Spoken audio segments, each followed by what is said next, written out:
전 세계적으로 많은 사람들에게 사랑을 받고 뭐 때로는 마치 여행에 필수품같이 그게 있나 찾고 있는 그런 제품이 하나 있는데 그게 코카콜라죠.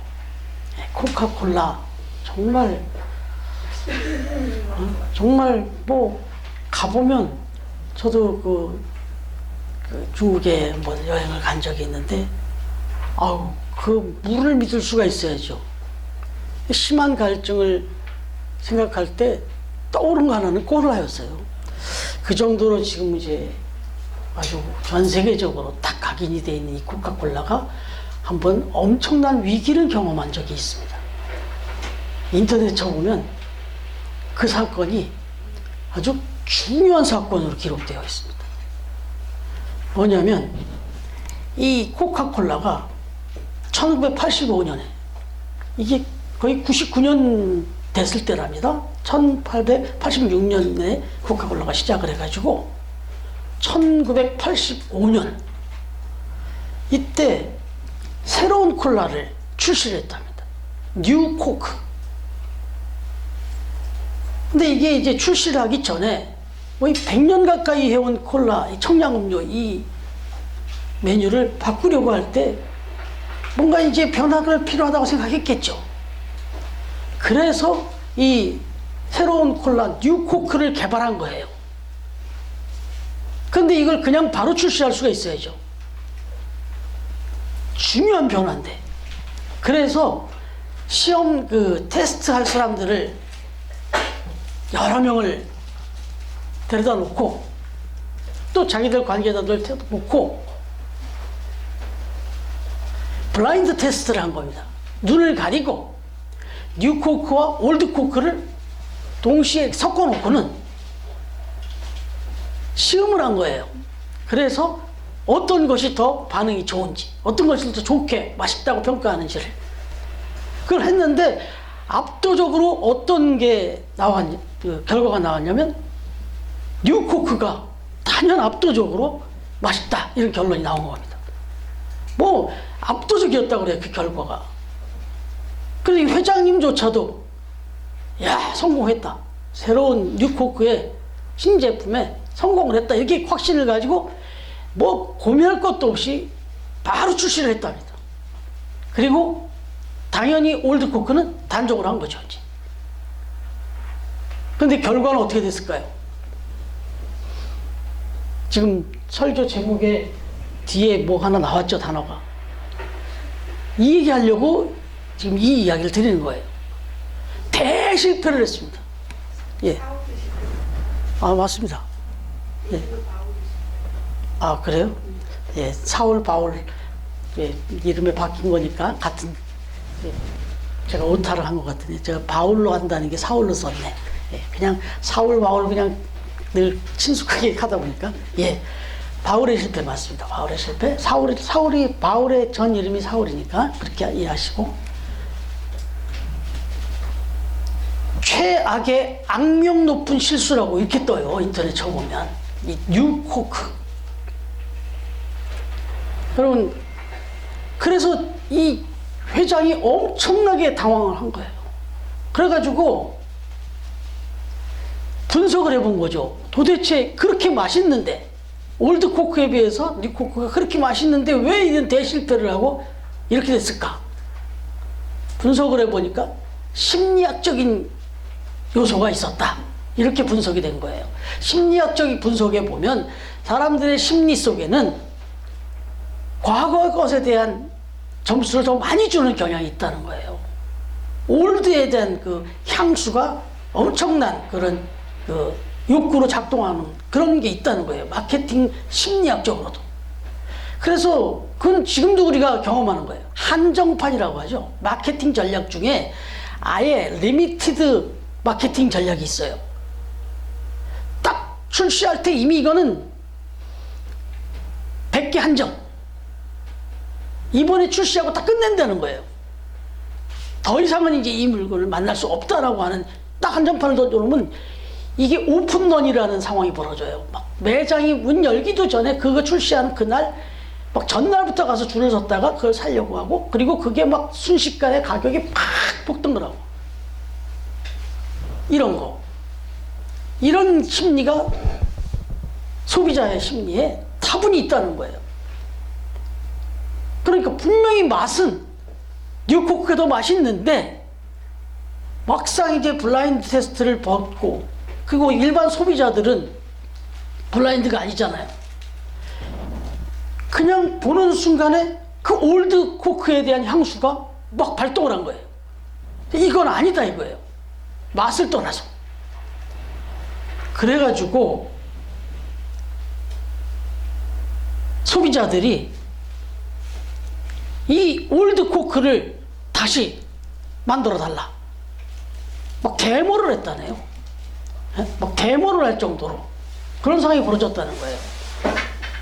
그래서 이 올드 코크를 안 만들 수 없는 상황이 된 거예요. 그리고 엄청나게 지금 성공적으로 만들었다고 생각하는 뉴코크를 접을 수밖에 없었던 거예요. 그래서 할 수 없이 도저히 안 되겠다 싶어가지고 뉴코크를 접고 다시 올드코크를 냈다는 거예요. 그랬는데 이건 생각지 못했던 결과가 나왔어요. 또 기존의 올드코크 매출량을 훨씬 뛰어넘는 폭발적인 또 그런 결과가 나타났다는 거예요. 그래서 이 뉴코크를 출시함으로 인해 가지고 엄청난 손해를 입었었는데, 거의 불매운동에 가까울 정도로 안 사먹고 완전히 매출이 땅에 떨어졌는데, 다시 올드코크를 재출시하는 과정에서 이 한번 사람들이 이 올드코크가 사라질 것 같은 위기를 느끼면서 막 폭발적인 이 반응을 일으키면서 이 뉴코크를 출시하면서 생겨났던 그 모든 손해를 뭐 일거에 만회하고, 오히려 기존에 그냥 올드코크로 계속 가던 그 매출보다 엄청난 그런 범위로, 그냥 비율로 폭발적으로 매출이 더 늘어나 버렸다는 거예요. 그러니까 결과적으로는 올드코크를 가지고 100년 동안 이제 하면서 성공적이었지만, 그래도 또 고민이 돼서 이제 뭔가 위기도 느끼고 뭐 새로운 변화를 주려고 하다가 엄청난 실패를 겪었어요. 그랬는데 다시 그래서 그 올드코크를 재출시하게 됐더니 이전에 이 위기 이런 것들을 다 무색해하면서 또 엄청난 큰 대성공을 거두게 된 거죠. 그래서 지금 오늘 우리가 지금 먹고 있어요, 그 콜라를. 여러분, 다시 이야기를 돌아가면 이 코카콜라의 뉴코크는 출시는 그러면 실패였다고 얘기할 수 있습니까? 아니면 성공적이라고 할 수 있겠습니까? 이 딜레마예요. 분명히 실패했어요. 근데 이 실패가 더 큰 성공을 가져왔어요. 그래서 사실은 우리나라에 제가 한번 말씀드렸어요. 롯데마트에서 통큰 치킨 전략이 있었어요. 뭐 10,000원, 15,000원 하던 그렇게 판매할 때, 치킨값이 그렇게 갈 때 6,000원인가 기억이 돼요. 5,000원인가 6,000원을 하면서 통큰 치킨이라 가지고 막 줄을 쫙 섰는데 대박이 났죠. 그랬더니 모든 치킨 가게들이 막 난리가 났어요. 대기업이 완전히 이 골목 상권을 다 죽여버린다고. 그래가지고 결국은 이미지가 막, 롯데마트 이미지가 뭐 엄청나게 떨어진 줄 알았어요. 그랬는데 그 후에 이 통큰이라는 얘기가 온 뉴스에 막 뜨면서 통큰은 소비자들에게 일단 좋았던 거잖아요, 어쨌든. 그래서 그 이미지가 좋은 거, 맛있고 좋은데 싸다, 이런 이미지가 확 바뀌었어요, 통큰이. 그래갖고 롯데마트가 그 후에 막 노트북을 통큰으로 막 시리즈를 낸 거예요. 대박을 막 계속 쳤습니다. 그래서 통큰 치킨 접으면서 뭐 손해를 본 거, 그건 우스울 정도로 엄청난 매출 효과를 얻었어요. 이건 그러면 또 실패입니까? 이게 성공입니까? 이런 딜레마가 있는 거예요, 항상.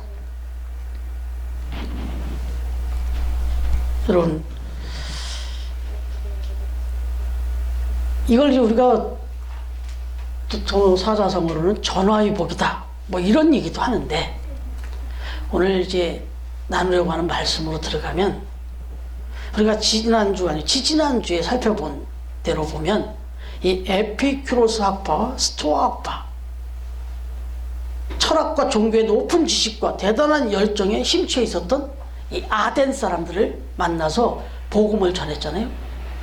그런데 이 사람들을 하고 전도를 하면서 사도 바울이 정말 그 사람들 눈높이에 맞춰서 그 사람들보다 더 해박한 지식을 동원해 가면서 막 복음을 전했어요.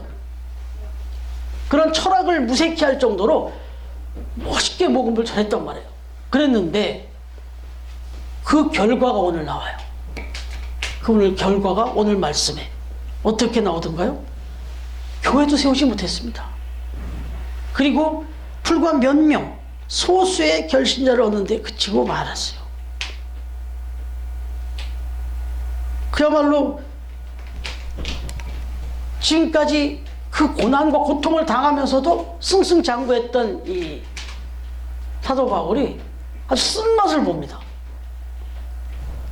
대실패의 맛을 보게 돼요.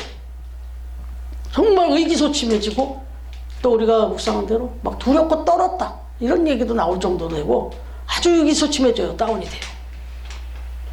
그런데 정말 그러면 이 사도 바울이 아덴에서의 복음 전파는 실패였느냐? 아니면 또 다른 차원의 성공이었냐? 뭐 이런 얘기가 신학자들 사이에 나온 거예요. 신학자들 사이에서. 바울이 복음을 전하면서 이렇게 초라한 모습이 여기 처음이거든요.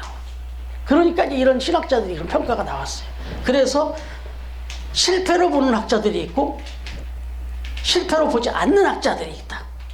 뭐 성공이었다 이런 표현까지는 아니어도 실패는 아니다, 이렇게 이제 분류가 나눠졌는데, 먼저 이건 명백한 실패였다 라고 보는 학자들 중에 윈터 보른감이라고 하는 신학자가 있었는데, 이분이 뭐라고 말하냐면, 바울이 당대에 그래도 기라성 같았던 그 철학자들 앞에서 자기가 배운 그 학문과 뭐 이런 것들을 가지고 견줘보려다가, 자랑하려다가 결국 그들의 비웃음거리가 되었다. 오늘 32절 시작할 때 나와줘. 조롱했다고. 그러니까 비웃었다는 거예요. 네가 지금 그 정도 가지고 우리를 지금 설득시키려고 그래? 하고 비웃음을 당했다는 거예요. 괜히 어설프게 사도 바울이 자기가 아는 철학적인 거 가지고 그 철학자들을 상대하다가 그 철학자들한테, 기라성 같은 철학자들에게 조롱거리가 됐다. 그러니까 방법론이 잘못됐다. 어떻게 보면 교만했다가 아주 망신만 당했다. 그래서 실패한 거다. 이렇게 말하고요. 그 다음에 34절에 몇 사람 그러냐면 몇 사람? 그러니까 아주 초라한 성적을 거뒀다는 거예요. 복음을 전했는데 몇 명, 믿겠다는 사람이 몇 명 되지도 않았다는 거예요. 그리고 램지라고 하는 학자는 바울이 여러 가지 철학과 사변을 통해서 지식인들을 그리스도께 인도하는 그런 사건을 기대했지만 아덴에서 실패의 경험에 실망하고, 이 고린도전서 2장 1절부터 4절에 보면 나는 이제 다시는 그리스도의 십자가 외에는 전하지 않겠다, 이런 표현이 나와요. 사도 바울이 그런 말을 해. 다시는 이제 내가 그리스도의 십자가의 복음 외에는 내가 다른 건 이제 전하지 않겠다, 이런 표현이 나오는 걸 봐서는 아덴에서 아주 톡톡히 실패한 거다, 이렇게 해석을 해요. 그리고 또 사도행전 17장 16절에서 우리가 지금 17장 32절부터 봤지만 그 16절까지 보면은 바울이 마음에 격분했다, 막 화를 냈다는 내용이 나온다고요. 이런 걸 볼 때 바울이 순수한 열정, 진정한 열의, 이런 것이 아니고 감정에 치우쳤다. 복음을 전하면서 너무 감정적으로 가다가 이렇게 실패한 것이다. 이렇게 보면서 이 윈터 보른감이라고 하는 분은 바울의 이 아덴의 이 전도는 아주 초라한 실패였다, 이렇게 분석을 해요. 그런데 이걸 실패로 결코 볼 수 있는 것은 아니다라고 또 하는 학자들이 있는데, 여기 지금 마음의 격분하였다 10절 16절에 나오는 이 말을 근거로 뭐 실패했다, 감정적으로 하다가 결국 실패했다 이렇게 얘기하는데, 이것은 옳은 해석은 아니다. 그래서 제프리 브라밀리라는 이분이 말하기는 이 여기서 사용된 이 사도행전 17절 16절 사용된 격분하다라고 하는 건 이 파룩시노라고 하는 이 원어인데, 이 말은 바울이 단순히 자극을 받아서 감정에 치우쳐서 막 그렇게 설교한, 그러다가 감정에 치우치다가 실패했다 그런 뜻이 아니고, 적어도 여기서 바울이 보여줬던 이 격분이라고 하는 것은 의분이었다. 의분이었다. 그야말로 정말 분노했다. 다른 분노가 아니라 우상의 거짓된 것에 대한 분노였고, 하나님을 섬기라고 지음받은 인류가 타락해서 우상을 섬기는 것에 그 모습을 보면서 너무 애통하고 원통했던 그 차원의 그 정말 안타까움의 그런 격분이었다. 결코 인간적인 그런 순간적인 감정, 그런 것이 아니었다. 이렇게 해석을 해주고 있고요. 또 스토나우스라고 하는 학자는 아레오바고 앞에서의 바울이라는 그 책을 썼는데, 아데네스의 바울의 전도와 선교의 결과가 좋지 못했던 것은 바울의 전도와 설교에 문제가 있었기 때문이 아니라, 그냥 그걸 듣는 그 사람들이 이걸 복음으로 받아들이지 않고 자신들의 알량한 그 철학적인 그런 교만한 자세로 받아들였기 때문에 그건 성공할 수가 없었던 것이다. 그 결과가 그들의 완악함이었고 그들의 교만함에 문제가 있었던 거지 사도 바울의 문제가 아니었다. 이렇게 또 이야기를 합니다. 그리고 나서 또 한 가지, 존 스토트 박사가 말하기를, 여기서 몇 사람, 정말 사도 바울이 복음을 전했는데 그 많은 사람들한테 전했다고 전했는데 불과 몇 사람 결신자가 없었다. 이 숫자를 보고 실패한 거다 라고 얘기하는 거 참 위험한 것이다. 이렇게 말해요. 고 옥한 목사님, 사랑의 교회를 섬기셨던 그 옥한 목사님도 정말 엄청난 수적인 그런 열매를 맺었던 분이 맞아요. 그런데 그분이 뭐라고 얘기하냐면, 절대로 목회의 어떤 수적인 열매의 양을 가지고 그 사역을 평가하는 것은 정말 위험하다. 정말 조심해야 된다. 이렇게 얘기하면서 오히려 자기는 이렇게 엄청난 많은 수의 그 성도들을 이렇게 이루었지만 냉정하게 평가하면 나는 목회에 실패한 사람이다. 오히려 나는 이렇게 수적인 부분보다 정말 그리스도 앞에서 제대로 된 한 명의 그리스도인을 세우는 것을 목표로 평신도를 깨운다는 책도 썼고, 그렇게 또 제자 훈련을 시켰는데 보니까 숫자만 늘어났지 참 제자가 지금 없다. 오히려 거꾸로 이렇게 보면 실패인데, 이런 수적이 보이는 숫자를 가지고 그 무리를 보고 실패, 성공을 원하는 건 정말 위험하다. 조심해야 된다. 이렇게 또 이야기를 했어요. 그러면서 오늘 이 말씀 속에서 지금 소수가 복음을 받아들였는데, 아레오바고라고 하는 곳을 생각해야 된다. 여기는 12명의 판사로 구성된 아테네 최고의 법정이었기 때문에 여기에는 다수의 사람들이 올 수 있는 공간도 아니었다. 거기는 정말 소수 정의 사람들이 모일 수 있는 곳이었다. 엘리트들이 모이는 곳이었다. 그렇기 때문에 거기서 한 사람 한 사람은 그냥 한 사람이 아니었다는 거예요. 리더급, 지도자급들의 사람들이었다는 거예요. 파워풀한 엘리트들이었다는 거예요. 거기서 한 사람만 구원을 시켜도 그 사람이 나가서 파급할 효과가 어마어마하다는 거예요. 그래서 그냥 단순히 몇 사람 그거 가지고 평가하는 것은 아주 위험한 생각이다. 이렇게 이야기를 하는 거예요. 그러면서 여기 소개되고 있는 디오누시오, 이 디오누시오, 이 누가가 굳이 그 몇 사람 되지 않는 사람 중에 이름을 소개하고 있단 말이에요. 디오누시오, 이 사람은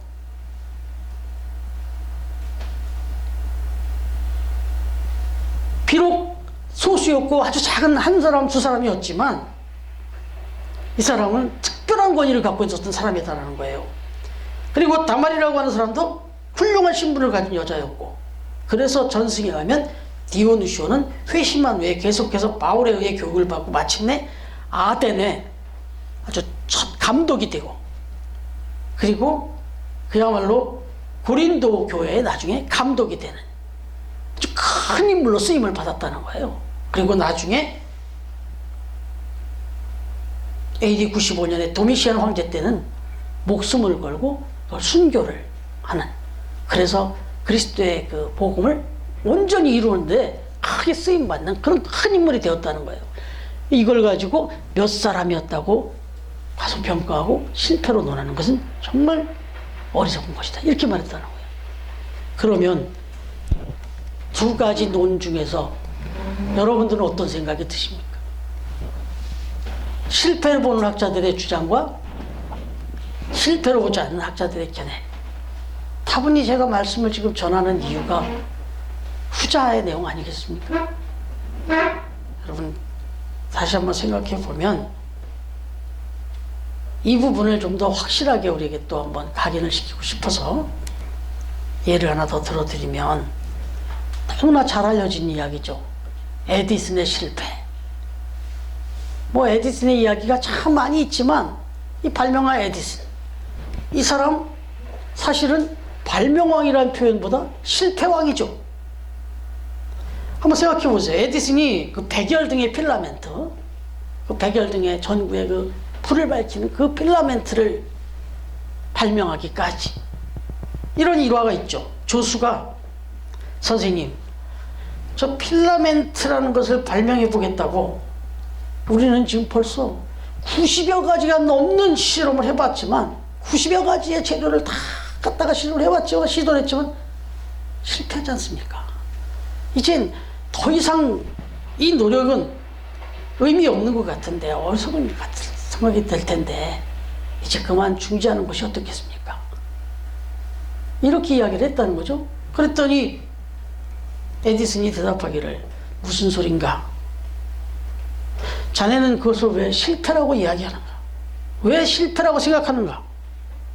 우리는 지금까지 실패한 것이 아니라 적어도 이 불에 타지 않는 이 필라멘트, 열에 타지 않고 끝까지 빛을 발하낼 수 있는 이 필라멘트라는 것을 만들기에, 그 필라멘트라는 이 불에 타지 않는, 이 열에 타지 않는 이 필라멘트를 만들기에 적합하지 않은 90가지를 우리는 확인한 거기 때문에 우리는 큰 성공을 한 거다. 90여 가지 넘는 것들이 이런 재료에 적합지 않다는 것을 발견하는 거다, 우리는. 이렇게 이야기를 하고는 계속해서 연구를 해 나갔다는 거죠.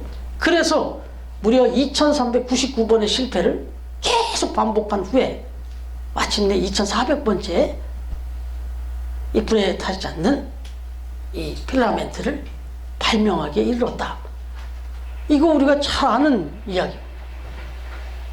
여러분, 그러면 성공과 실패의 중요한 기준은 뭔 것 같습니까? 성공과 실패의 기준은 무슨 숫자에 달린 게 아니에요. 숫자로 따지면 2399대 1이에요. 2399번을 실패했고 성공을 한 번 한 거예요. 이 말도 안 되는 비율이에요. 성공과 실패를 논할 때는 숫자로 논할 수 있는 것도 아니고, 가장 중요한 것은 그 상황에서 매번 닥쳐오는 그 상황에서 어떤 관점을 갖느냐, 어떤 반응을 하느냐, 어떤 태도를 갖느냐가 실패고 성공인 거예요. 그러니까 욥기 23장 10절에 보면 욥을 향하여 하나님께서 이런 말씀하십니다. 그러나 내가 가는 길을 그가 아시나니 그가 나를 단련하시는 내가 순금같이 되어 나오리라.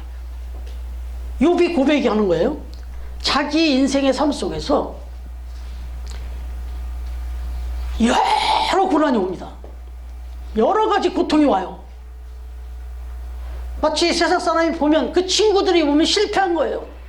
이 욥은 심지어는 부인까지 실패한 인생으로 얘기하잖아요. 그냥 하나님을 저주하고 죽어라. 무슨 그렇게 하나님을 믿는다고. 근데 지금 하나님 믿고 한다는 게 지금 돌아가는 상황을 봐라. 지금 계속 실패 연속 아니냐 지금. 가족이 다 죽어나가고 건강이 다 상해나가고 재산 다 불타 없어버리고 계속 실패 연속 아니냐 당신의 삶이 지금. 그런데 욥의 고백은 내가 가는 길을 그가 아시나니 그가 나를 단련하시니 내가 순간같이 나온다. 어떻게 보면 단련이 하나님이 우리를 단련하시는 그 순간이 우리가 볼 때는 세상 사람이 볼 때는 야 신앙생활 한다는데 단련이에요. 그게 실패로 보이죠. 그러나 믿음의 사람이 그걸 바라볼 때 그걸 어떻게 받아들이냐에 따라서 세상 사람처럼 나도 똑같이 실패로 볼 수가 있는 것이고 믿음으로 보면 단련이에요. 근데 이게 참 우리에게 딜레마인 게 단련의 횟수가 2399예요. 순금으로 나오는 건 한 번이에요. 그러나 여러분 2399번과 그 실패와 한 번의 성공이 이게 비교가 됩니까?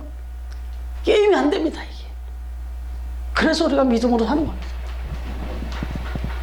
여러분 오늘 보면 사도 바울은 절대로 자기 입으로 실패라고 얘기한 적 없어요. 이 학자들의 평가일 뿐이에요. 사도 바울은 바로 이 17장 이거 지난 다음에 우리가 지난주에 봤잖아요. 18장 1절부터 4절 거기 보니까 어떻게 해요? 위대한 만남이 나와요. 그야말로 이런 아픔과 고통을 고난도 당하고 이런 조롱도 당하고 이런 결과 다 실패로 보일 것 같은 그런 상황을 거쳤는데 18장에 갔더니 누굴 만나요? 브리스길라와 아굴라를 만납니다. 정말 천군만마 같은 부부를 만납니다. 엄청난 역사를 이뤄냅니다. 그렇게 해서 교회를 세우고 수많은 영혼들을 변화시키고 그 대성공적인 것이 그 위대한 만남이 18장에서 나와요. 실패가 아니었어요.